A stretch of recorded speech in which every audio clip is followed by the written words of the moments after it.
শিক্ষকের বৈঠকখানার সপ্তম বৈঠকে সবাইকে স্বাগত জানাচ্ছি, শুভেচ্ছা জানাচ্ছি। আজকের বৈঠকে আমাদের আলোচনা তাহারই পরে মনে, কবি সুফিয়া কামাল। কবি সুফিয়া কামাল এই নামে একটি কবিতা লিখেছেন, যেই কবিতা আমাদের একাদশ দ্বাদশ শ্রেণীতে পাঠ্য। তিনি হয়তো অন্য কারো কথা মনে করেছেন, হয়তো বলবো কেন, আমরা জানি তার প্রথম স্বামী নিহাল হোসেনকে মনে করেই তিনি তাহারই পরে মনে কবিতাটি লিখেছিলেন। আমরা কিন্তু সেই নিহাল হোসেনকে মনে করে আজকের অনুষ্ঠানটি করছি না, আমরা সরাসরি কবি সুফিয়া কামালকেই মনে করছি। আমাদের এই মনে পড়া আর কবি সুফিয়া কামালের মনে পড়ায় কিছুটা পার্থক্য রয়েছে। আমরা মনে করছি কবি সুফিয়া কামালকে, সুফিয়া কামাল মনে করেছিলেন তার প্রয়াত স্বামী নিহাল হোসেনকে। এই তাহারই পরে মনে আলোচনা করার জন্য শিক্ষকের বৈঠকখানায় উপস্থিত রয়েছেন ঢাকা থেকে নটরডেম কলেজের প্রভাষক জনাব মঞ্জু আরা রশিদ এবং গাজীপুর থেকে ইকবাল সিদ্দিকী কলেজের প্রভাষক মোহাম্মদ তারিকুল ইসলাম জনি। মঞ্জু ম্যাডাম এবং তারিকুল ইসলাম জনিকে আমরা স্বাগত জানাচ্ছি আমাদের শিক্ষকের বৈঠকখানা অনুষ্ঠানে। ম্যাডামকে অনেক প্রাণবন্ত লাগছে, দীর্ঘদিন পরে, বিশেষ করে আমাদের এই এলাকার ছেলেমেয়েরা আপনাকে দেখতে পেয়ে যথেষ্ট আবেগ আপ্লুত হবে এবং তারা যে আপনাকে ভালোবাসে, আমরা যে আপনাকে খুব ভালোবাসি, মিস করি, সেটা হয়তো আপনি যদি আজকে শুধু দর্শক হতেন সেটা টের পেতেন। যেহেতু আপনি অংশগ্রহণ করছেন, আপনি হয়তো সব দিকে খেয়াল করতে পারবেন না। মূলত কবি সুফিয়া কামালকে নিয়েই আজকে আমাদের বৈঠক।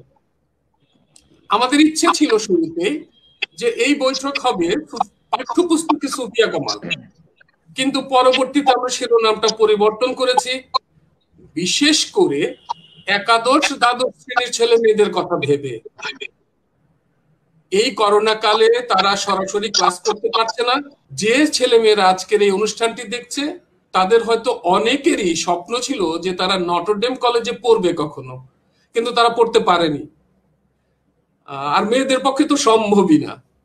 তো সেই কারণেই অন্তত মঞ্জু আরা ম্যাডামের আজকের যে অংশগ্রহণ, এর মধ্য দিয়ে দুধের স্বাদ কিছুটা ঘোলে হলেও কিছুটা মেটানো সম্ভব হবে, যে তারা অন্তত নটরডেম কলেজের একজন প্রভাষকের ক্লাস পাবেন, আর বিশেষ করে আমাদের প্রিয় মঞ্জু আরা ম্যাডামের। আজকের এই শিক্ষকের বৈঠকখানায় একটা বিশেষ বৈশিষ্ট্য আছে, সেটা হলো প্রভাষক আছেন, যোগ দিয়েছেন নটরডেম কলেজের। আরেকজন যিনি প্রভাষক ইকবাল সিদ্দিকী কলেজের, তিনি নটরডেম কলেজের স্টুডেন্ট ছিলেন। তাহলে আসলে আজকের প্রোগ্রামটা আসলে নটরডেম কলেজেরই প্রোগ্রাম। আমি মাঝখানে আমের আটির মতো বসে আছি। তো আজকে আমার শরীরটাও ভালো না, তাই আমি তেমন কথা বলবো না। শুরুতেই আমরা দেখে নেই বেগম সুফিয়া কামালের একটি ভিডিও ক্লিপ। বেগম রোকেয়া সাখাওয়াত হোসেন মস্ত বড় একটা সমিতি করেছিলেন, আঞ্জুমানে খাওয়াতিন ইসলাম। এখন আমাকে বলে, ফুলকবি তুই তো কবি হয়ে গেলি, আর তো লেখাপড়া তো ডিএনএ তো আর পাশ করবি না, তো এখন আমার সাথে সমাজের কাজ কর।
দেখে আসি যে এখন পাঠ্যপুস্তকে বা পাঠ্য বইয়ে সুফিয়া কামালের কি অবস্থা। প্রথম শ্রেণীতে একটি কবিতা রয়েছে তার, সেটা হলো ইতল বিতল, এখনকার বইগুলোতে। দ্বিতীয় শ্রেণীতে কবিতা রয়েছে প্রার্থনা, তৃতীয় শ্রেণীতে নেই, চতুর্থ শ্রেণীতে আছে মোদের বাংলা ভাষা, পঞ্চম শ্রেণীতে নেই, ষষ্ঠ শ্রেণীতে নেই, সপ্তম শ্রেণীতে আছে সাম্য, অষ্টম শ্রেণীতে আছে জাগো তবে অরণ্য কন্যারা, যদিও এটি পরীক্ষার সিলেবাসে নেই। নবম দশম শ্রেণীতে আছে আমার দেশ, এটিও সিলেবাসে নেই, এসএসসি পরীক্ষার সিলেবাসে অন্তর্ভুক্ত নেই, কিন্তু বইতে আছে। একাদশ দ্বাদশে আছে তাহারেই পরে মনে, যেটি আসলে আজকে আমাদের মূল আলোচ্য বিষয়। তো এই তাহারেই পরে মনে এই কবিতাটি সম্পর্কেই এখন এর প্রেক্ষাপট সম্পর্কে কথা বলবেন জনাব মোহাম্মদ তারিকুল ইসলাম জনি, প্রভাষক, ইকবাল সিদ্দিকী কলেজ, গাজীপুর। আসসালামু আলাইকুম। শিক্ষকের বৈঠকখানার সপ্তম আসরে সঞ্চালক প্রিন্সিপাল ইকবাল সিদ্দিকী স্যারকে ধন্যবাদ জানাচ্ছি যে আজকের এই অনুষ্ঠানটিতে আমাকে অংশগ্রহণের সুযোগ করে দেওয়ার জন্য। সাথে সাথে শুভেচ্ছা জানাচ্ছি আমার শিক্ষক মঞ্জুরা রশিদ ম্যাডামকে। যদিও উনি সরাসরি আমার শিক্ষক নন, তবু আমার শিক্ষক। সরাসরি শিক্ষক হলে হয়তো বা একদিক থেকে হতেন, কিন্তু সরাসরি না হওয়ার কারণে হয়তো বা উনি এখন দুই দিক থেকে আমার শিক্ষক। প্রথমত হচ্ছে আমার ফ্রেন্ডদের উনি শিক্ষক ছিলেন এবং খুবই শ্রদ্ধেয় শিক্ষক, এখনো মঞ্জুরা ম্যাডামের নাম বলে পড়াশোনার কথা উঠলেই। দ্বিতীয়ত ম্যাডাম এখন যে কলেজে শিক্ষকতা করছেন, আমি একসময় এই কলেজের ছাত্র ছিলাম, তো সেই হিসেবেও ম্যাডাম আমার শিক্ষক। ম্যাডামকে ধন্যবাদ জানাচ্ছি শত ব্যস্ততার মাঝেও এই অনুষ্ঠানে অংশগ্রহণ করার জন্য, এবং তার সঙ্গে যে আমার একটি মানে আলোচনার বিষয় এখানে রয়েছে, এতে আমি নিজেকে কৃতজ্ঞ বোধ করছি। তো যাই হোক, প্রিন্সিপাল স্যার ইতিমধ্যেই আমাদের এই অনুষ্ঠান আজকে বৈঠকখানার শিরোনাম নির্ধারণ করেছেন, তাহারই পরে মনে। তাহারই পরে মনে বলতে সুফিয়া কামালকে তো অবশ্যই আমাদের মনে পড়ে, এবং সাথে সাথে সুফিয়া কামালের কাকে মনে পড়েছিল সেটি মূলত হচ্ছে আজকে আমাদের আলোচনার বিষয়। তো আমার যতটুকু মনে পড়ে, প্রাথমিক বিদ্যালয়ে আমার সুফিয়া কামালের সাথে প্রথম পরিচয়, সাহিত্যিক পরিচয় আমি বলবো আজিকার শিশু নামটি দিয়ে। এই নামে যে কবিতাটি ছিল, প্রথম আমি সুফিয়া কামালের এই কবিতাটি পড়েছিলাম, এবং একটি কবিতার মাধ্যমে কিভাবে পূর্বের একটি যুগের সঙ্গে বর্তমান যুগের বা তৎকালীন সময়ের কিভাবে একটি সামঞ্জস্য বা পার্থক্য ছিল, এই কবিতাটির মাধ্যমেই লেখক আসলে বুঝাতে চেয়েছিলেন। তো কিছুদিন পূর্বে সুফিয়া কামালের 21তম মৃত্যু বার্ষিকী পালিত হলো, যেটি হচ্ছে 20 নভেম্বর। তো সুফিয়া কামালের প্রতি শ্রদ্ধা জানাচ্ছি। সুফিয়া কামালের যে কোনো সাহিত্যকর্ম, সুফিয়া কামাল না, যে কোনো লেখকের যে কোনো সাহিত্যকর্ম যদি আমরা পাঠ করতে চাই, প্রথমে লেখকের সেই লেখার প্রেক্ষাপটটা আমাদের জেনে নেওয়া উচিত। অন্যথায় হয়তো বা সেই পাঠটি আমাদের খুব ভালোভাবে আকৃষ্ট করবে না, বা সেই পাঠের বিষয়বস্তু হয়তো বা আমরা খুব ভালোভাবে বুঝতে পারবো না। তো সুফিয়া কামালের জন্ম হয়েছিল বরিশাল জেলায় আড়িয়াল খাঁ নদীর তীরে শায়েস্তাবাদ নামক একটি জায়গায়। আমরা যদি ক্যালেন্ডারের হিসাব করি, সেটি হচ্ছে 1911 সালের 20 জুন। একটি সম্ভ্রান্ত মুসলিম পরিবারে তার জন্ম। তার বাবা তৎকালীন সময়ে খুবই নামকরা একজন উকিল ছিলেন। যদিও বাবার খুব একটা স্নেহ মমতা উনি খুব বেশি দিন পাননি, মাত্র 7 বছর বয়সে তার বাবা বৈরাগ্য সাধনের উদ্দেশ্যে বাসা থেকে চলে যান, এবং তার মায়ের সাহচর্যে আসলে তার ছোট থেকে বড় হয়ে ওঠা, এবং মায়ের কাছ থেকে প্রথম সাহিত্যের অনুপ্রেরণা উনি পান। তার মাই তাকে সাহিত্য পাঠ করতে এবং সাহিত্য লিখতে প্রথম অনুপ্রেরণা জুগিয়েছিলেন। তো এভাবেই তার দিনগুলো মোটামুটি সংগ্রামের সঙ্গে যাচ্ছিল বাবার অনুপস্থিতিতে। এর মধ্যে 1918 সালে তার দেখা হয় বেগম রোকেয়া সাখাওয়াত হোসেনের সঙ্গে, এবং বেগম রোকেয়া সাখাওয়াত হোসেনের সঙ্গে দেখা হওয়ার পরে লেখালেখির যে আগ্রহ, সেটি তার আরো তীব্রভাবে বেড়ে যায়। তো তৎকালীন সময়ে, যে সময়টা আমরা কথা বলছি, সেই সময়টায় মুসলিম পরিবারের মধ্যে খুবই বিধিনিষেধ ছিল। বাইরে তারা খুব একটা পড়তে যেতে পারতেন না। তাদের শিক্ষিত হওয়ার একটাই মাধ্যম যে স্বশিক্ষিত হওয়া। সুফিয়া কামালও তাই করেছিলেন, তিনি বাড়িতে বসেই স্বশিক্ষিত হওয়ার প্রয়াস চালিয়েছিলেন। এবং তৎকালীন সময়ে আরো একটি যে বিষয় ছিল, যে কম বয়সে মেয়েদেরকে বিয়ে দেওয়ার একটি বিষয় তখন প্রচলিত ছিল। সুফিয়া কামালও মাত্র 12 বছর বয়সে বিবাহ বন্ধনে আবদ্ধ হয়েছিলেন। সম্পর্কে তিনি ছিলেন তার মামাতো ভাই সৈয়দ নেহাল হোসেন। 1923 সালে তিনি বিবাহ বন্ধনে আবদ্ধ হন। তবে এমনিতে যা হয় যে কম বয়সে বিয়ে হলে মেয়েদেরকে নানা রকম সমস্যার সম্মুখীন হতে হয়, শুধু সংসার কেন্দ্রিক জীবনযাপন করতে হয়। তো সুফিয়া কামালের এই দিক থেকে একটু ব্যতিক্রম ছিল। আমি বলবো যে এটা সুফিয়া কামালের জন্য এক ধরনের আশীর্বাদই, যে সৈয়দ নিহাল হোসেন নিজেও সাহিত্য অনুরাগী ছিলেন, নিজেও সমাজসেবক ছিলেন। তিনি নানাভাবে সুফিয়া কামালকে সাহিত্য সাধনা করতে উৎসাহ জুগিয়েছিলেন। তার উৎসাহে প্রথম 1923 সালে সৈনিক বধূ নামে একটি গল্প স্থানীয় বরিশালের স্থানীয় একটি পত্রিকায় তখন প্রকাশিত হয়েছিল। এছাড়া তার প্রথম কবিতা সৈয়দ নিহাল হোসেনের অনুপ্রেরণায় 1926 সালে প্রকাশ হয়েছিল। তো দিনগুলো ভালোই যাচ্ছিল। এর মাঝে সৈয়দ নিহাল হোসেন সুফিয়া কামালকে নিয়ে যান রবীন্দ্রনাথের জোড়াসাঁকোর বাড়িতে, রবীন্দ্রনাথের সাথে তাকে সাক্ষাৎ করিয়ে দেওয়ার জন্য। তো এর মধ্যে একটি ঘটনা ঘটে, যে ঘটনাটি সুফিয়া কামালের জীবনে খুব মারাত্মকভাবে আঘাত আনে। সেটি হচ্ছে 1922 সালে যক্ষ্মা রোগে আক্রান্ত হয়ে তার স্বামী সৈয়দ নিহাল হোসেন মারা যান, এবং স্বামীর মৃত্যুতে তার মধ্যে যে প্রচন্ড শূন্যতা এবং তার ব্যক্তি জীবন ও সাহিত্য সাধনায় যে শূন্যতা বিরাজ করছিল, তারই প্রেক্ষাপটে আমাদের আজকের আলোচনার যে বিষয় কবিতাটি, তাহারই পরিমাণে কবিতাটি লেখা হয়েছিল। এটি লেখা হয়েছিল মাসিক মোহাম্মদী পত্রিকায় 1935 সালে। পরবর্তী সময়ে কবিতাটি ছাপা হয় তার একটি কাব্যগ্রন্থে, যেটির নাম ছিল সাঁঝের মায়া।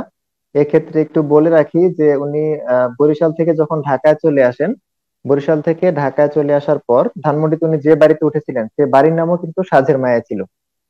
তো সাঁঝের মায়ার প্রত্যেকটি কবিতায় আসলে বিরহের সুর আমরা দেখতে পাবো। তার স্বামীর মৃত্যুজনিত কারণে তার মধ্যে যে শূন্যতা ছিল, এই শূন্যতাই মূলত এই কাব্যগ্রন্থের প্রতিটা কবিতায় আমরা লক্ষ্য করব। তো কাব্যগ্রন্থটি প্রকাশ করা হয়েছিল 1938 সালে, এবং কাব্যগ্রন্থটি প্রকাশ করার পরে এর যে প্রকাশক ছিলেন তিনি একটি কপি পাঠিয়েছিলেন রবীন্দ্রনাথ ঠাকুরকে, এবং রবীন্দ্রনাথ ঠাকুর এটি পড়ে সুফিয়া কামালের খুবই প্রশংসা করেছিলেন এবং একটি আশীর্বাদ পত্র লিখেছিলেন। সুফিয়া কামালের প্রাথমিক পর্যায়ে, সাহিত্য সাধনার প্রাথমিক পর্যায়ে তিনি কিন্তু রবীন্দ্রনাথ ঠাকুর, বেগম রোকেয়া সাখাওয়াত হোসেন, রবীন্দ্রনাথ, কাজী নজরুল ইসলাম প্রমুখ বিখ্যাত কবিদের সাহচর্য পেয়েছিলেন। যদিও তার কাব্য সাধনায় কিন্তু এসব লেখকের খুব একটা ছায়াপাত আমরা দেখি না। তিনি প্রথম কাব্যগ্রন্থি থেকেই কিন্তু স্বকীয় ছিলেন, তার নিজস্ব একটু কাব্য ধারা ছিল, কাব্য বৈশিষ্ট্য ছিল। পরবর্তী কাব্যগুলোতেও কিন্তু আমরা সেই বিষয়টি লক্ষ্য করি। তো আসলে এক কথায় যদি বলি যে তাহারই পরে মনে কবিতাটি কেন লেখা হয়েছে, এক কথায় বলতে গেলে লেখা হয়েছে তার প্রথম স্বামী, যিনি ছিলেন তার কাব্য সাধনার প্রথম অনুপ্রেরণা, যিনি প্রথম থেকে শেষ পর্যন্ত তাকে অনুপ্রেরণা জুগিয়েছেন, সেই স্বামী সৈয়দ নিহাল হোসেনের মৃত্যুজনিত কারণে তার মনের মধ্যে যে শূন্যতা ছিল, সেই শূন্যতাই একটি বহিঃপ্রকাশ হচ্ছে আমরা দেখবো এই কবিতাটির মধ্যে। যে কথাটি আমাদের জনি স্যার বলেছেন ইতিমধ্যে, সাঁঝের মায়া কাব্যগ্রন্থটির যে ভূমিকা, এটি লিখেছিলেন কাজী নজরুল ইসলাম। তিনি ভূমিকা লিখতে গিয়ে বলেছিলেন, কবি সুফিয়া এন হোসেন বাংলার কাব্য গগনে উদয় তারা, অস্ত তোরণ হতে আমি তাহাকে যে বিস্মিত মুগ্ধ চিত্তে আমার অভিনন্দন জানাতে পারলাম, এ আনন্দ আমার স্মরণীয় হয়ে থাকবে। তাহলে রবি ঠাকুর, কাজী নজরুল ইসলাম সবার কাছ থেকেই তিনি ভালোবাসা পেয়েছিলেন, স্নেহ পেয়েছিলেন। তাহলে এবার আমরা যাই মঞ্জুয়ারা ম্যাডামের কথা শুনে আসি কবিতার বিষয়বস্তু সম্পর্কে। শুভ সন্ধ্যা সবাইকে। আমার প্রিয় রাজেন্দ্রপুরের সব মানুষের জন্যই আমার অনেক অনেক প্রীতি ভালোবাসা। রাজেন্দ্রপুর আমার ভীষণ আবেগের একটা জায়গা। বলতে গেলে রাজেন্দ্রপুর আমি যা কিছু হয়ে উঠেছি শিক্ষকতার পেশায় এসে, যা কিছু হয়ে ওঠা আমাকে মূলত আমি রাজেন্দ্রপুর ক্যান্টনমেন্ট পাবলিক কলেজে ছিলাম, একেবারে হাতে ধরে ধরে আমি ওখান থেকে শিখেছি। আমি সব সময় এজন্য খুব কৃতজ্ঞ থাকবো। আমি আবার রাজেন্দ্রপুরের সামনে আসতে পারলাম, এটা আমার অনেক ভালো লাগা। ফিজিক্যালি যাওয়া না হলেও মানসিক ভাবে অন্তত তো কিছুটা সুযোগ পেলাম, এটাই বা কম কিসে। এটাও আমার ওই দুধের স্বাদ ঘোলে মেটানোর মতোই। তো আজকে এই আবেগের কথাগুলো থাক না হয়, আজকে যেহেতু আমরা একটা রুদ্ধ সময়ে আছি, প্রকৃতি আমাদের একটা স্বেচ্ছা কারাগারে নিক্ষেপ করেছে। এই সময়ে বিশেষ করে এই শিক্ষকের বৈঠকখানার মাধ্যমে আমাদের সিদ্দিক ভাই যে উদ্যোগ নিয়েছেন সেটা অবশ্যই ভীষণভাবে প্রশংসার দাবি রাখে। তো যে উদ্দেশ্যে এই কাজটা করা, আমরা সেদিকেই একটু আগাই, যে তোমরা ঘরে আছো, তোমাদের মন কেমন করা দিনগুলো, সেই দিনে আমরা যেন আমাদেরকে প্রকৃতি তো অবশ্যই তার তৃষ্ণা মিটিয়ে এক সময় শান্ত হবে, আমরা আবার স্বাভাবিক জীবন ফিরে পাবো। তো সেই দিনগুলোতে আমরা যেন নিজেদেরকে পিছিয়ে পড়াদের কাতারে দেখতে না পাই, সেই তাগিদ থেকেই অবশ্যই সিদ্দিক ভাই এই উদ্যোগটা নিয়েছেন, যেন তোমরা একেবারে সময় উপযোগী থাকো, সেই কথা চিন্তা করে। এটা খুব ভালো একটা উদ্যোগ। তো চলো আমরা একটু কবিতাটা নিয়ে কথা বলি। জনিকে অনেক ধন্যবাদ, খুব সুন্দর করে গুছিয়ে কথা বলে, খুব সুন্দর করে বলেছে। তো জনির কাছ থেকে আমরা জেনেছি যে এই কবিতা আসলে কবির ব্যক্তি জীবনের ছায়াপাত ঘটেছে। আমরা জানি যে প্রকৃতি মানব মনের আনন্দের অফুরন্ত উৎস। সহজ কথায় আমরা দেখি যে দেখো, আমাদের যখন রিমঝিম করে বৃষ্টি পড়ে, আমাদের মনও কিন্তু একদম ময়ূরের মতো নেচে ওঠে, হৃদয় আমার নাচে রে আজকে ময়ূরের মতো নাচে রে। আবার যখন প্রকৃতি মেঘ যখন গুমোট বেঁধে থাকে, তখন তোমার মনের কোণেও কিন্তু এক টুকরো মেঘ জমে থাকে, কি একটা অজানা ব্যথায় তোমার মন ভারাক্রান্ত হয়। আবার শীতের দিনে তোমার রোদ যখন এসে তোমার গায়ে লাগে, তোমার মনটাও ওরকম করে কিন্তু আনন্দের এক পশলা যেন কি হয়ে যায়।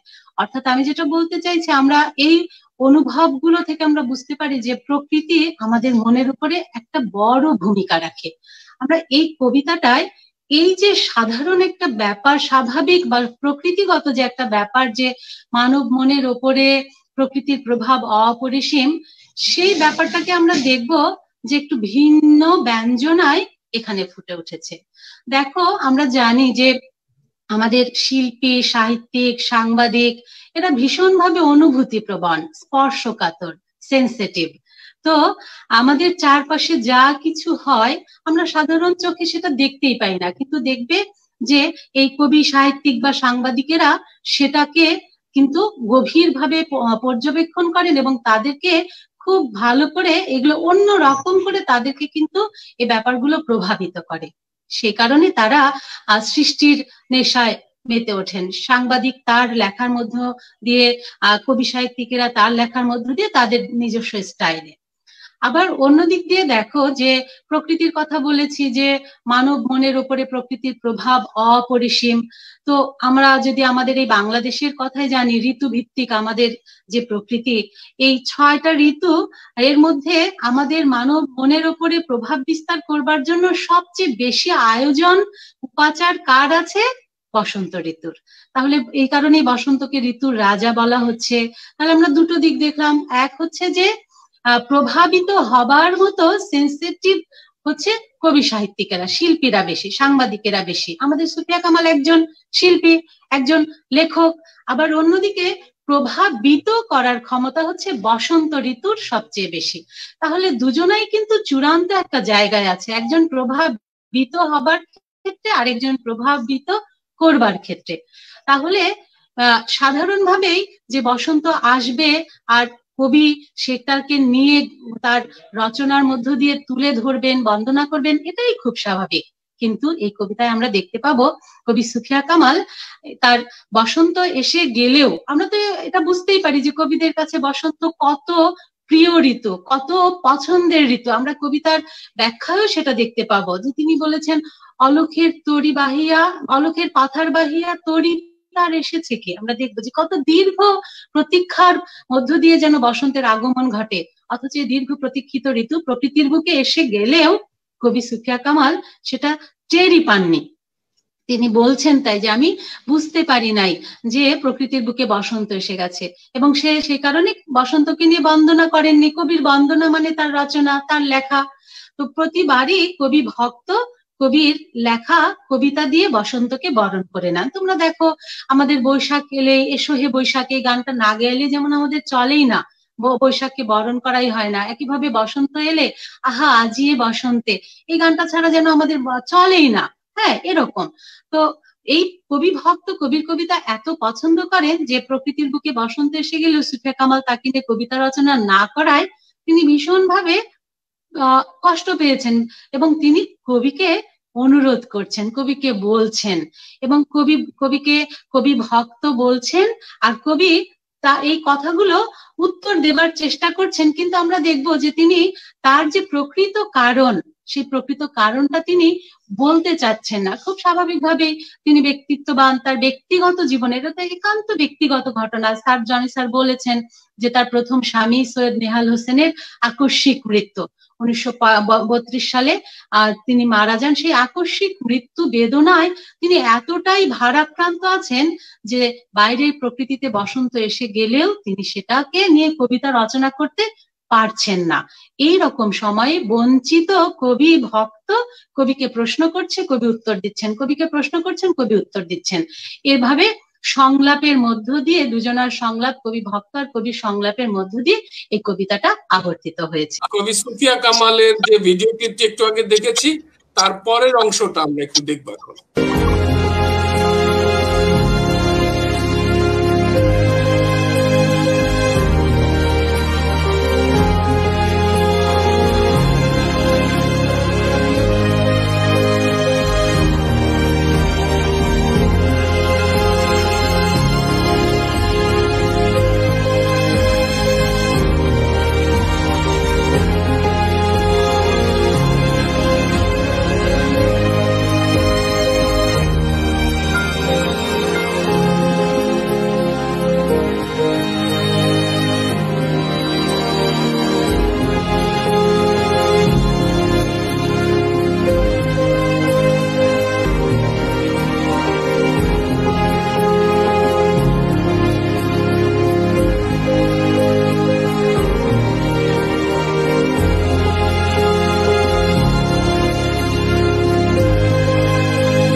এখন অনেক বয়স হয়ে গেছে, এখন আল্লাহ আমারে অনেক দিয়েছে। আমি একটা সামান্য কোনো স্কুলে পড়ি নাই, কোনোখানে আমি লেখাপড়া শিখি নাই, কিন্তু আল্লাহ তাআলা আমাকে অনেক সম্মান দেশে বিদেশে দিয়েছে।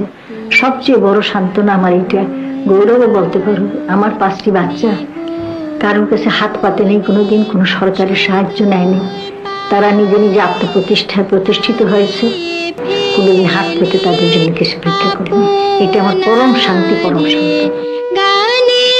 সুরে আমার মুক্তি ঊর্ধ্বে ভাসে এই আকাশে, আমার মুক্তি আলোয় আলোয়। বাংলাদেশ মহিলা পরিষদের করা ভিডিওটি আমরা দেখলাম। সাঁঝের মায়া কবিতার বইটি বা কাব্যগ্রন্থটি হাতে পেয়ে রবীন্দ্রনাথ যে কথাটি সুফিয়া কামালকে লিখে পাঠিয়েছিলেন, তোমার কবিত্ব আমাকে বিস্মিত করে, বাংলা সাহিত্যে তোমার স্থান উঠে এবং ধ্রুব তোমার প্রতিষ্ঠা, আমার আশীর্বাদ গ্রহণ করো। তাহলে আমরা যেটা জানলাম যে সুফিয়া কামাল নিজের মুখেই বলছেন, আমি কোনো স্কুলে যাইনি, আমার কোনো সার্টিফিকেট নেই, তারপরেও আমি অনেক সম্মান পেয়েছি। এই যে পরিতৃপ্তি, এই যে শুকরিয়া, এটারই অভাব আমাদের জীবনে এখন সবচেয়ে। আমরা যাই করি না কেন সেখানে মনে হয় আমার আরো অনেক কিছু পাওয়ার ছিল, আমি পাইনি। সবার ভেতরেই কেমন যেন একটা না পাওয়ার বেদনা, এই না পাওয়ার বেদনা নিয়ে আমরা ছুটে বেড়াই উদ্ভ্রান্তের মতো। কিন্তু কবি সুফিয়া কামাল এমনটি ছিলেন না। আমি একটা দুর্লভ ছবি দেখাবো যেটা সাধারণত কোথাও পাওয়া যাবে না। এখানে একটি ছবি আছে, সুফিয়া কামালের ছবি দেখাই যাচ্ছে, মাঝখানে বসা। সুফিয়া কামালের ডান পাশে যে দুজন সাদা শাড়ি পরা দেখা যাচ্ছে, এই দুজন হলো বঙ্গবন্ধু শেখ মুজিবুর রহমানের বোন। আর পেছনে যে একটু রঙিন কাপড় পরে দুই বোন দাঁড়িয়ে আছে বা হেলান দিয়ে আছেন, তারা হলেন বঙ্গবীর কাদের সিদ্দিকীর বোন। আর পাশে যিনি বসে আছেন সুফিয়া কামালের পাশে, তিনি হলেন কাদের সিদ্দিকীর মা। তাহলে এমন এরকম একটি ঐতিহাসিক ছবি আমি একটি বঙ্গবীর কাদের সিদ্দিকীর পারিবারিক অ্যালবাম থেকে সংগ্রহ করেছি, এবং আমি আমার ছেলে মেয়েদেরকে বা এই অনুষ্ঠানের দর্শকদের জন্যই এই ছবিটা আমি উপস্থাপন করলাম। আরেকটি তথ্য আমরা জানিয়ে রাখি, সুফিয়া কামালের সঙ্গে আমরা বিশেষ করে যারা কচিকাচার সাথে জড়িত ছিলাম, কচিকাচার মেলার সাথে, তারা একেবারে অনেকভাবে জড়িত। আমরা তাকে খালাম্মা ডাকতাম। কচিকাচার মেলার জন্ম হয়েছিল 1956 সনে 5ই অক্টোবর। সুফিয়া কামালের তারাবাগের বাড়ির সেই আঙিনায় মাদুরের উপর বসে, একটা মাদুর বিছিয়ে, সেখানে রুকনুজ্জামান খান দাদা ভাই সহ যারা কচিকাচার মেলার উদ্যোক্তা ছিলেন, তারা সেখানে বসেছিলেন একটি শিশু সংগঠন করার জন্য, এবং সেখানে এই সংগঠনের নাম তৈরি হয় এবং রুকনুজ্জামান খান দাদা ভাই এটার পরিচালকের দায়িত্ব গ্রহণ করেন। এবং সুফিয়া কামাল সেই দিন নিজে তাদেরকে মুড়ি বানিয়ে খাইয়েছিলেন। এই যে অনেক স্মৃতি। সুফিয়া কামালও এই উপদেষ্টা পরিষদের ছিলেন, তিনিও একজন কচিকাচার মেলার একজন অন্যতম প্রতিষ্ঠাতা। তিনি একাধারে শিশু সংগঠন করেছেন, অন্যদিকে মহিলাদের সংগঠন করেছেন, জাতীয় সংগঠন করেছেন। আমরা এখন চলে যাব তাহারই পরে মনে, এই কবিতার শিল্পগুণ সম্পর্কে জানতে। জনাব মোহাম্মদ তারিকুল ইসলাম জনি বলবেন শিল্পগুণ তাহারই পরে মনে। ধন্যবাদ স্যার, আবার আমাকে সুযোগ দেওয়ার জন্য। আমি একটু এর শিল্পগুণ সম্পর্কে বলি। এমনিতে সাধারণত যা হয়, কবিতার মধ্যে যে বৈশিষ্ট্যগুলো থাকে বা শিল্পগুণ থাকে, যেমন কবিতার মধ্যে একটি ছন্দ থাকে, আমাদের এই কবিতার মধ্যেও ছন্দ রয়েছে এবং সেটি হচ্ছে অক্ষরবৃত্ত ছন্দে রচিত, 8 এবং 10 মাত্রার অক্ষরবৃত্ত ছন্দে রচিত। কবিতার মধ্যে উপমা থাকে, অনুপ্রাস থাকে, রূপক থাকে, বক্রোক্তি থাকে, এরকম অনেক শব্দালঙ্কার এবং বাক্যালঙ্কার থাকে। এই শব্দালঙ্কার, বাক্যালঙ্কার, ছন্দ, রস এগুলো কিন্তু কবিতার জন্য সবচেয়ে গুরুত্বপূর্ণ বিষয়। তো আমাদের এই তাহারই পরে মনে কবিতার মধ্যেও রয়েছে। আমি যদি এই কবিতায় অনুপ্রাসের কথা বলি, যেমন একটি অনুপ্রাস আমি বলছি যে, কহিল সে স্নিগ্ধ আখি তুলি, দক্ষিণ দুয়ার গেছে খুলি। এই যে তুলি এবং খুলি যেই মিলটি রয়েছে, এটি এক ধরনের অনুপ্রাস। এরপরে আবার যদি আমি বলি যে রূপক এখানে কোথায় ব্যবহার করা হয়েছে, আমি যদি একটি রূপকের কথাই বলি, তাহলে আমাদের এই কবিতার পুরো যে বিষয় আছে সেই বিষয়টি একদম পরিষ্কার হয়ে যায়। যে কুহেলি উত্তরি তলে মাঘের সন্ন্যাসী, যে আমি এটার ব্যাখ্যাটা ম্যাডাম করবেন বিষয়বস্তু আলোচনার সময়। আমি জাস্ট একটু বলে রাখি যে এই বাক্যটি কিন্তু হচ্ছে আমাদের এই কবিতার টার্নিং পয়েন্ট। অর্থাৎ এই যে 30 চরণের একটি কবিতা, কবিতার মধ্যে 5টি স্তবক রয়েছে এবং 2টি চরিত্র রয়েছে, একটি হচ্ছে কবি এবং কবিভক্ত। তাদের মধ্যে কথোপকথন হচ্ছে, একজন আরেকজনকে নানাভাবে প্রশ্ন করছে এবং প্রশ্ন করছে দুজন দুজনকে। শেষে যে উত্তরটা আমরা পাবো সেটি হচ্ছে কহিলি উত্তরে তলে মাঘের সন্ন্যাসী। এই যে একটি সরাসরি না বলেও পরোক্ষভাবে একটি কথা বলে কবিতার মনের ভাবটি বুঝাতে পেরেছেন বা বুঝাতে চেয়েছেন, এটি হচ্ছে এই কবিতার সবচেয়ে গুরুত্বপূর্ণ অলংকার হিসেবে আমি বলবো। এছাড়া কবিতার যেই অলংকারগুলো আছে, এর বাইরেও যদি আমরা এই কবিতার দিকে একটু লক্ষ্য করি, এই কবিতাটা কিন্তু নাট্যগুণ সম্পন্ন। এখন প্রশ্ন আসতেই পারে যে কিভাবে এটি নাট্যগুণ সম্পন্ন। যেমন আমরা যদি বলি যে নাটকের সাথে অন্যান্য সাহিত্যকর্মের পার্থক্যটা আসলে কোথায়, প্রথম পার্থক্য হচ্ছে নাটকে সংলাপ থাকে, অন্যান্য সাহিত্যকর্মগুলোতে আসলে ওরকম ভাবে সংলাপ উপস্থাপন করা হয় না। আমাদের এই কবিতার দিকে যদি আমরা লক্ষ্য করি, আমরাও দেখবো যে এখানে কবি এবং কবিভক্ত দুইজনের মধ্যে কিন্তু সংলাপ হচ্ছে, দুইজনের মধ্যে কথোপকথন হচ্ছে। এখানে কবি নিজে কবিভক্তকে প্রশ্ন করেছেন 12 বার এবং কবিভক্ত কবিকে প্রশ্ন করেছেন 7 বার। তাদের মধ্যে কথোপকথন হচ্ছে এবং ঘটনাটি কিন্তু ধীরে ধীরে একটি পরিসমাপ্তির দিকে যাচ্ছিল। এবং যদি আমরা পরিসমাপ্তির কথাই চিন্তা করি, তাহলে কিন্তু আমরা দেখবো প্রথম থেকে কিন্তু একটি গল্প অগ্রসর হচ্ছে ধীরে ধীরে। গল্প কোন দিকে মোড় নিচ্ছে আমরা কিন্তু প্রথম দিকে বুঝতেই পারবো না। শেষে গিয়ে লেখক এটি পরিষ্কার করবেন যে কেন তিনি এত উন্মনা, তিনি কেন উদাসীন, তিনি কেন বসন্ত আসার পরেও নিজেও সজ্জিত হননি, বসন্তকে নিজে বরণ করে নেননি। তো এরকম একটি ঘটনা রয়েছে, সেই হিসেবে আমরা বলবো এটার মধ্যে একটি আখ্যানও রয়েছে এবং নাটকে যে ঘটনা থাকে এটির মধ্যে সেই ঘটনা রয়েছে। এখানে একটি ট্র্যাজেডি রয়েছে, কারণ এটি মূলত একটি বিরহ গাথামূলক গীতি কবিতা। তো যার শেষে একটি করুণ কাহিনী আমরা দেখব। সেই হিসেবে আমরা এই কবিতাটির মধ্যে ট্র্যাজেডিও কিন্তু লক্ষ্য করব। আমি একটু বলার চেষ্টা করি।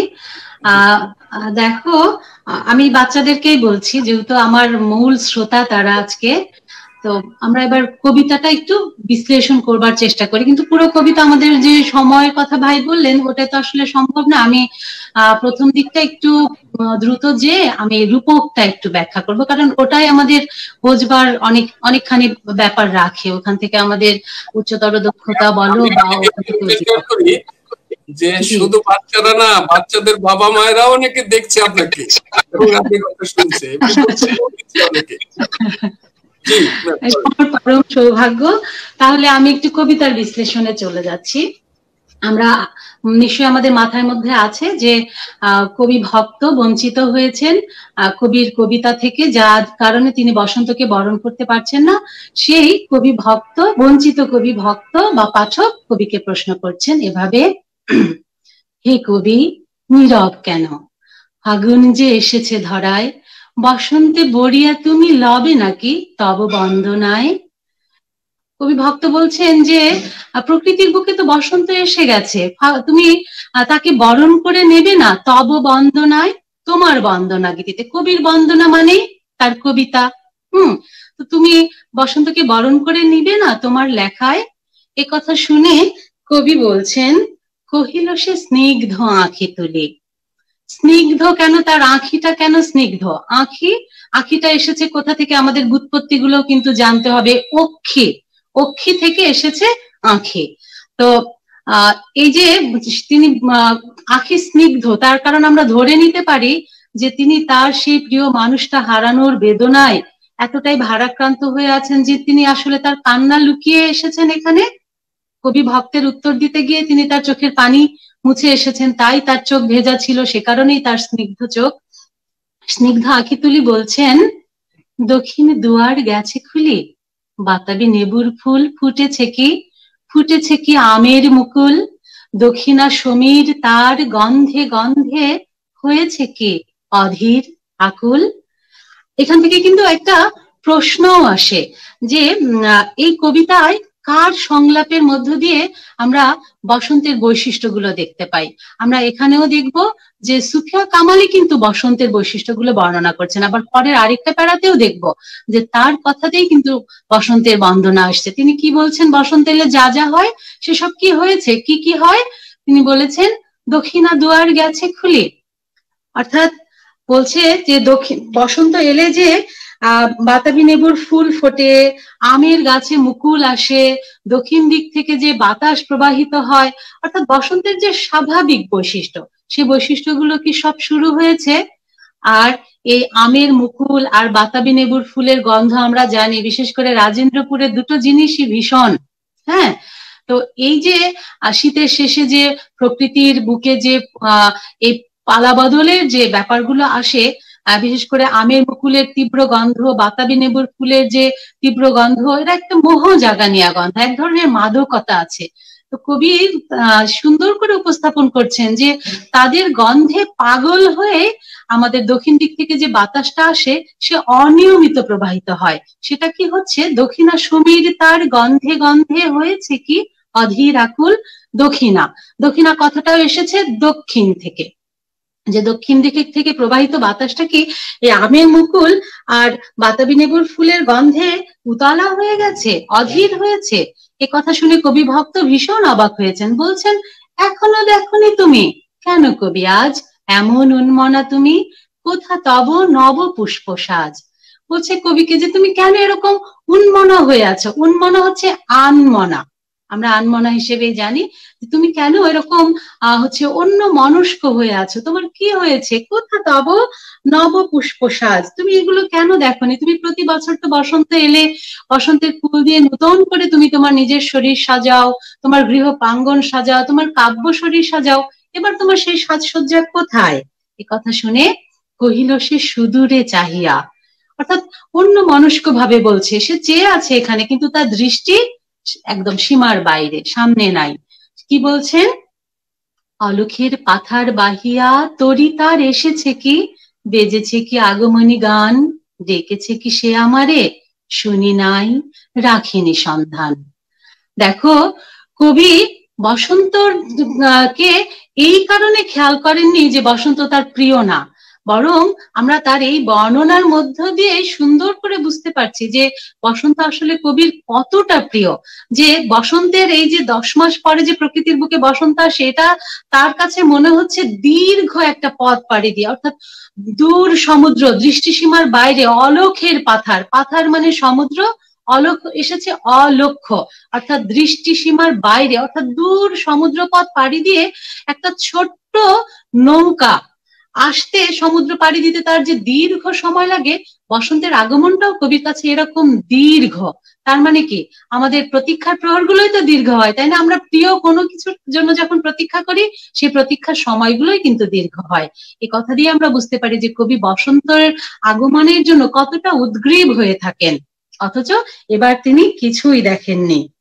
বলছে সে কি এসেছে, তার আগমনী গান বেজেছিল। বসন্তের আগমনী গান কি? বসন্তের যে প্রকৃতি যে নতুন রূপে সাজে, আমরা কোকিলের কুহু কুহু ডাকের কথাও বলতে পারি। হ্যাঁ, বলেছে কি আমাকে সে প্রভাবিত করবার চেষ্টা করেছিল, আমি কিছুই দেখি নাই, আমি এগুলো সন্ধান রাখতে পারি নাই, খোঁজ রাখতে পারি নাই। তার মানে কি, তিনি বসন্তকে বরণ করবার মতো মানসিক অবস্থায় নাই। এ কথা শুনে কবি ভক্ত বলছেন, কহিলাম ওগো কবি, রচিয়া লহনা আজ গীতি, বসন্ত বন্দনা তব কণ্ঠে শুনি এ মোর মিনতি। কবি ভক্ত কবির কাছে তার প্রার্থনা, তার নিবেদন রাখছেন যে এখনো সময় আছে, তুমি এখনো কবিতা লিখে ফেলো না বসন্তকে নিয়ে। তোমার লেখার মধ্য দিয়ে আমি বসন্ত বন্দনা শুনি, তোমার কাছে এ আমার প্রার্থনা। এ কথা শোনার পরে আমরা দেখছি কবি কিন্তু এড়িয়ে যাবার চেষ্টা করছেন। তিনি লিখতেও চাইছেন না, আবার তার অপারগতার কারণও তিনি ব্যাখ্যা করতে চাচ্ছেন না। ওই যে তার ঘটনাটা তার ব্যক্তি জীবনের, তো তিনি বলছেন, কহিল সে মৃদু মধুস্বরে, তার বেদনা তার কণ্ঠকে ভারাক্রান্ত করে ফেলেছে, তাই সেই কণ্ঠের সেই উষ্ণতা কিন্তু নাই, তেজোদ্দীপ্ততা কিন্তু নাই, সেই কণ্ঠটায় মৃদু মধু, শান্ত হয়ে গেছে বেদনায়। কি বলছেন, নাই হলো না হোক এবারে আমারে গাহিতে গান, বসন্তেরে আনিতে বরিয়া রহে নিশে, ভুলে নিত এসেছে তা ফাগুনে সরিয়া। তিনি বলছেন যে থাক না, আমি এবার না হয় বসন্তকে নিয়ে কবিতা রচনা নাই করলাম, আমি বসন্তকে নিয়ে কবিতা রচনা করি নাই বলে কি বসন্তের আশা কি থেমে আছে বলো?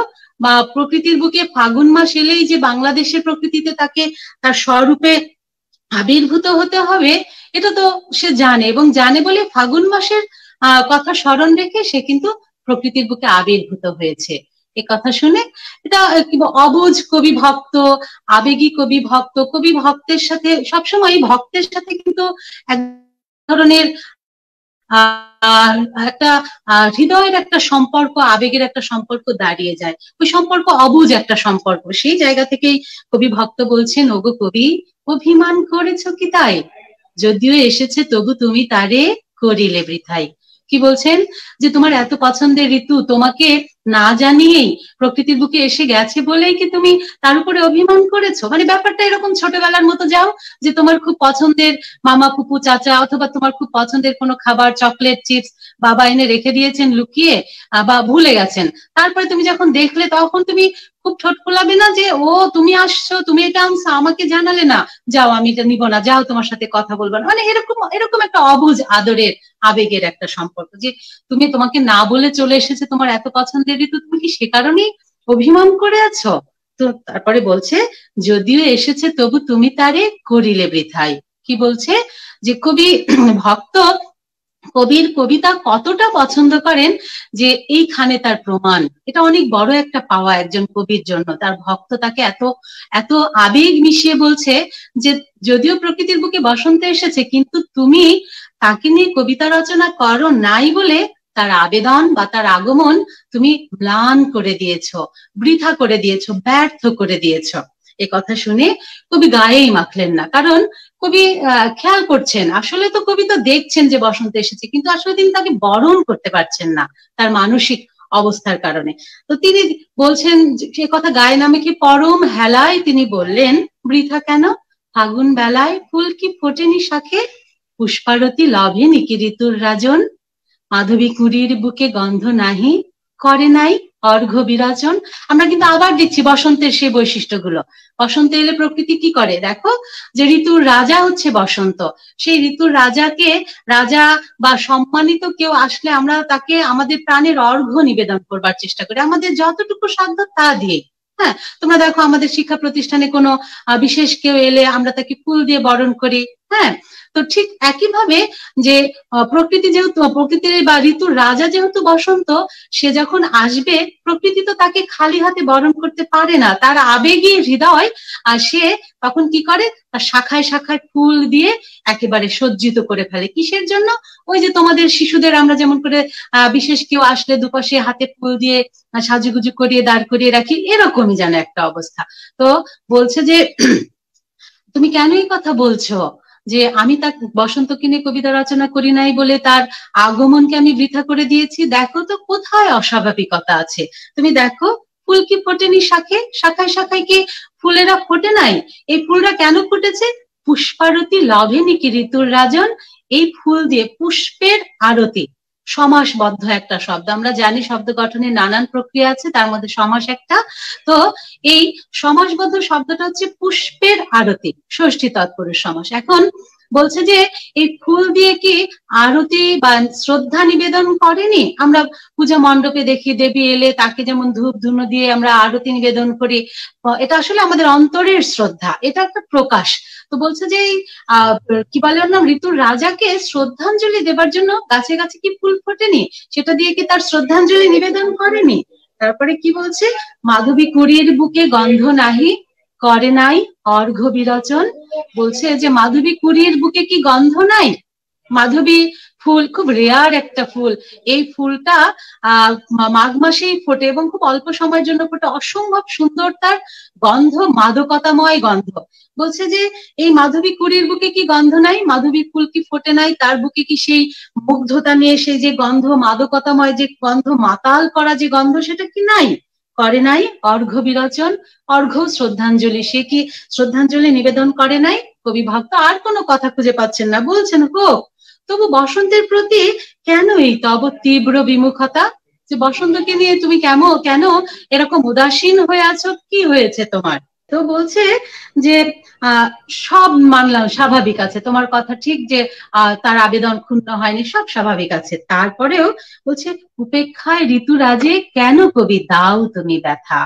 এতক্ষণ যা বলেছেন কবি ভক্ত সেটা কবি সহ্য করতে পেরেছেন, সেটাকে পাশ কাটিয়ে যেতে পেরেছেন, কিন্তু এখন যেভাবে ইমোশনালি তাকে সে ধরেছেন সেইটা কিন্তু আর আমাদের সুফিয়া কামাল পাশ কাটিয়ে যেতে পারছেন না। বলেছেন তুমি একজন কবি, সব স্বাভাবিক আছে, রাজা এসেছে, কিন্তু রাজাকে যদি তুমি তার যোগ্য সম্মানটুকু, প্রাপ্য যে সম্মান, সেই সম্মানটুকু যদি না দাও, তাহলে রাজা তার নিজের উদারতায় কিছুই বলবেন না, কিন্তু তিনি তো মনে মনে ব্যথা পাবেন, কারণ তুমি কবি, তুমি তাকে নিয়ে কবিতা রচনা করবে, এটাই স্বাভাবিক। কেমন ব্যাপারটা, ধরো ক্লাসে তোমার টিচার এসেছেন বা প্রিন্সিপাল স্যার এসেছেন, তুমি আমাদের যে ম্যানার গুলো আমরা জানি সেই ম্যানার গুলো যদি আমরা না দেখাই, তাহলে যিনি এলেন তিনি তার উদারতায় হয়তো কিছুই বলবেন না আমাদের, কিন্তু মনে মনে তো কষ্ট পাবেন, তাই না? এরকম একটা ব্যাপার। তো বলছে যে যদিও এসেছে তুমি তাকে উপেক্ষা করেছো, এই উপেক্ষা করাতে ঋতুর রাজা বসন্ত ব্যথা পেয়েছে, কষ্ট পেয়েছে। এই কথা একজন কবি কোনোভাবেই কিন্তু গ্রহণ করতে পারেন না, কারণ আমরা জানি যে দেখো কবিতা বা সাহিত্যের জন্মই হয় হচ্ছে কবি মনের পরিপূর্ণতা থেকে। এই যে পরিপূর্ণ কবির হৃদয়, সেই পরিপূর্ণ কবির হৃদয় আসলে বসন্তের জন্য পরিপূর্ণ নাই, সে বেদনার রসে পরিপূর্ণ আছে, তার স্বামী হারানোর যে বেদনা, সেই বেদনার কারণেই সে আসলে বসন্তকে বরণ করতে পারছেন না।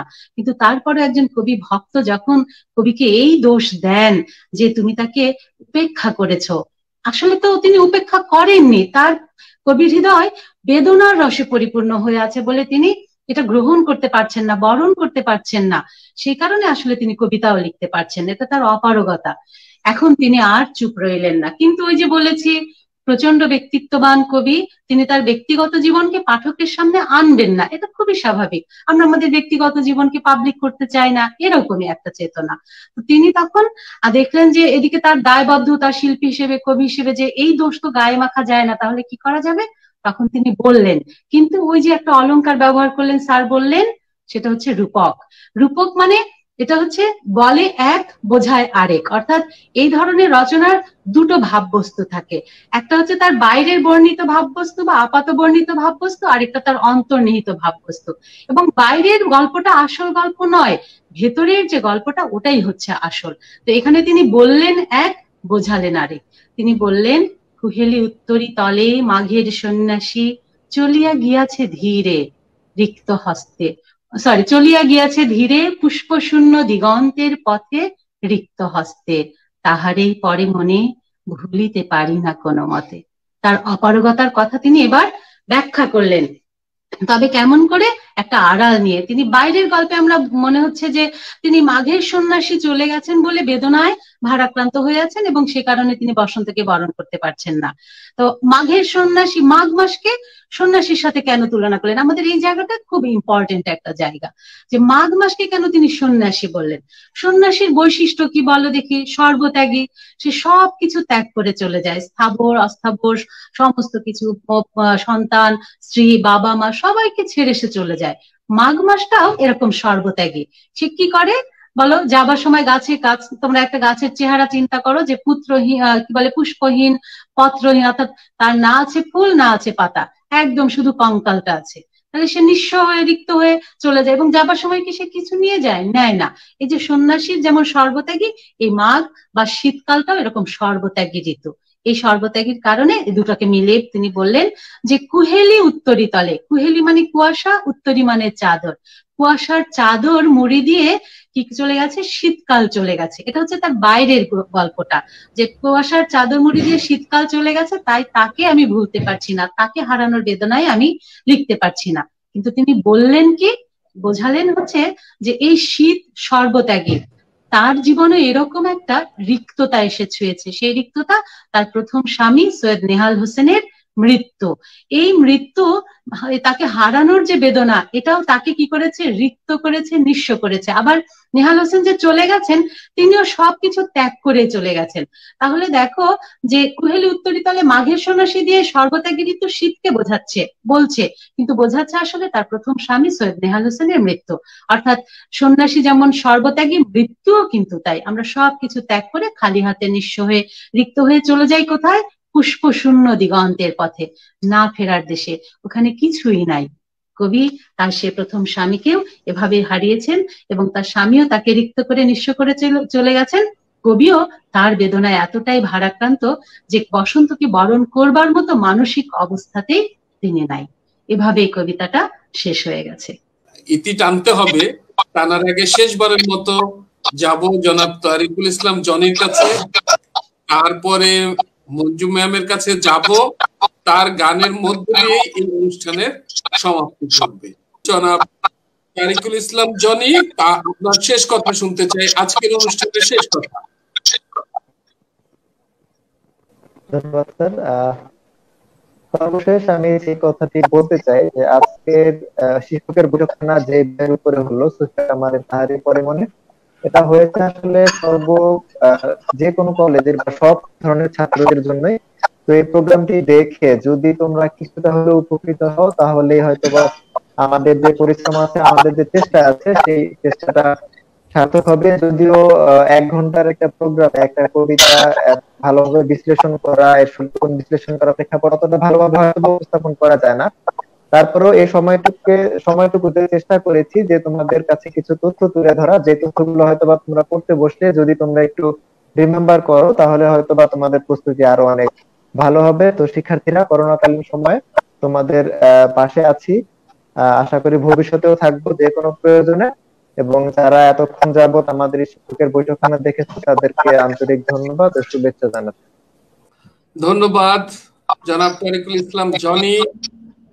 আমরা এবার আবার ম্যাডামের কাছে ফিরে যাব। প্রায় 1 ঘন্টা হয়ে গেছে, কিন্তু ম্যাডাম গান না শুনে আজকে আপনাকে আমরা চাচ্ছি না। কেউ, অনেকের অনুরোধ আছে, আপনি হয়তো আজকে কারো মন্তব্য পড়তে পারেনি সময় কমের কারণে, তো আপনি শেষ কথা বলে বিদায় নিয়ে গানটা শুরু করবেন, কারণ গানের পরে আমরা আর কথা বলবো না। আমার কথা এখানেই শেষ, যে আগামী শনিবার রাত 8টায় দেখা হবে অন্য কোনো বিষয় নিয়ে শিক্ষকের বৈঠকখানার 8ম বৈঠক। ম্যাডামের একটি গান দিয়ে আজকের অনুষ্ঠানের সমাপ্তি টানবো। আমরা দুজনই বিদায় নিচ্ছি, তারিকুল ইসলাম জনি এবং আমি ম্যাডামকে স্ক্রিনে দিচ্ছি এবং তার গান শোনার মধ্য দিয়ে আমরা সবাই আজকের অনুষ্ঠানের সমাপ্তি টানছি। শিক্ষকের বৈঠকখানাকে অশেষ কৃতজ্ঞতা, আকবর সিদ্দিকী ভাইকে অশেষ কৃতজ্ঞতা আমাকে এরকম একটা প্ল্যাটফর্মে নিয়ে আসবার সুযোগ করে দেওয়ার জন্য। আমার খুবই ভালো লাগছে। ওই যে বলেছি যে আসলে রাজেন্দ্রপুরের সাথে আমার একটা আবেগের সম্পর্ক, তো ঘুরে ফিরে মনের কোণে এমন কোনো দিন আসে না যে আমি রাজেন্দ্রপুরকে স্মরণ করি না, কারণে অকারণেই রাজেন্দ্রপুর আসে। তো খানিকটা হলেও যে আমি সেই সান্নিধ্যটা পাচ্ছি, এটা আমার অনেক বড় পাওয়া। অনেক ধন্যবাদ শিক্ষকের বৈঠকখানাকে। আর শিক্ষক হিসেবে তো আমাদের আসলে দায়িত্ব তোমাদের বিষয়গুলোকে আসলে বুঝিয়ে দেওয়া, আনন্দের মধ্য দিয়ে বুঝিয়ে দেওয়া। এত অল্প সময় তো সেটা হয় না, তারপরেও চেষ্টা করেছি। আর বলবো এই কোভিড-19 এই ছবলে আমরা যে আজকে এরকম করে কারারুদ্ধ হয়ে আছি, এই অবস্থায় আমরা যেন নিজেদের মানসিক শক্তি যেন হারিয়ে না ফেলি। মানসিক শক্তি একমাত্র আমাদের প্রতিষেধক। আমাদের বেঁচে থাকতে হবে, আমাদের টিকে থাকতে হবে। আমরা স্বাস্থ্যবিধি মানবো, বেঁচে থাকবো, আনন্দ নিয়েই থাকবো। সদা থাকো আনন্দে।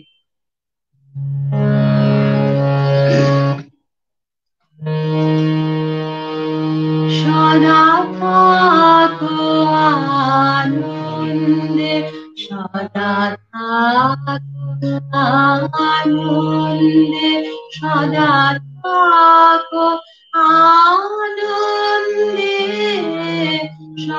সংসারে নির্ভয়ে নির্মল প্রাণে সদা থাকো আনন্দে, সদা থাকো আনন্দে, সদা থাকো আনন্দে। সংসারে নির্ভয়ে নির্মল প্রাণে সদা থাকো আনন্দে।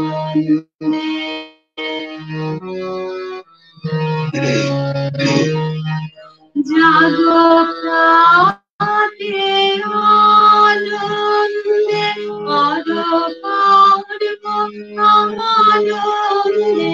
জাগো প্রাতে আনন্দে, করো কর্ম আনন্দে। সন্ধ্যায় গৃহে আনন্দ গানে সদা থাকো আনন্দে।